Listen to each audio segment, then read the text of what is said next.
Jeff here with the Common Sense Camper. One of my subscribers emailed me and asked me what's the one knife that I gravitate towards the most. And it is this one. This is the Bushcrafter HC by LT Wright Knives. This is an excellent knife for most of everything that I'm going to do out in the woods, whether it's camping or hunting or fishing or bushcrafting. This knife just seems to fit the bill. If you pair this with an axe and a saw, you have a perfect setup for cutting tools.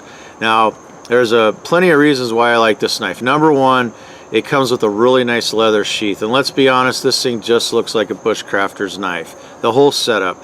I know that a lot of times function is more important than aesthetics, but let's be honest, when you look at something like this, and when I grab this and throw it in my backpack, I just kind of smile because I know I'm going to have fun with this knife.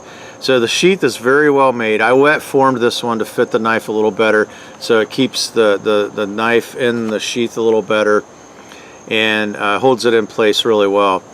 I also like the fact that I can get my larger ferro rod in there. I did have to wet form this to accept it, but it will go in there. You have to work at it a little bit, but the larger ferro rod will fit in this knife sheath.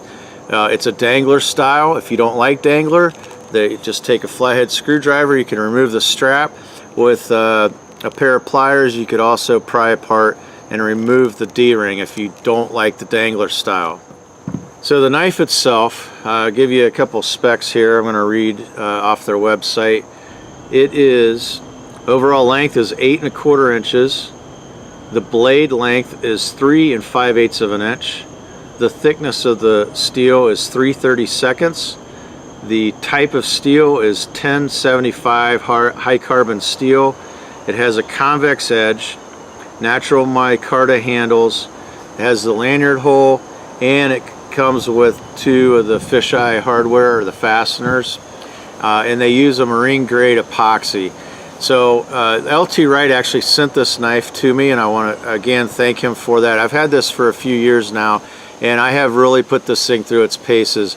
The edge, the blade edge retention holds up really well. It's very easy to sharpen at home and even in the field. What I have found that when I'm out on a weekend or 3 or 4 days, all I have to do with this knife is I just take the sheath and I just kind of strop it like that. Give it about a dozen passes on each side, and it seems to polish up and sharpen up very nicely. It's a broomstick handle, and I gotta say I could do without this little choil, I guess, if that's what you want to call it, or finger groove. If you're a newer or younger person to bushcrafting, I guess that's not a bad idea, because then you can't put your finger in there and it'll help prevent your finger from sliding over onto the blade. But when I use this, I do a typical bushcrafter's grip like that, and my hand just covers over that divot. I kind of ignore that it's there. This is a great overall knife. It comes with a patina. I actually took the patina off that it came with and then put my own on with just yellow mustard. I wasn't a big fan of the patina that came with it, although this is very close to the one that it does come with. If you're a Morris Kohansky fan, he'll tell you that a blade should be no more than 4 finger widths. This is a little longer, but this suits all my needs. And like I said, you pair this with an axe and a saw and you are good to go.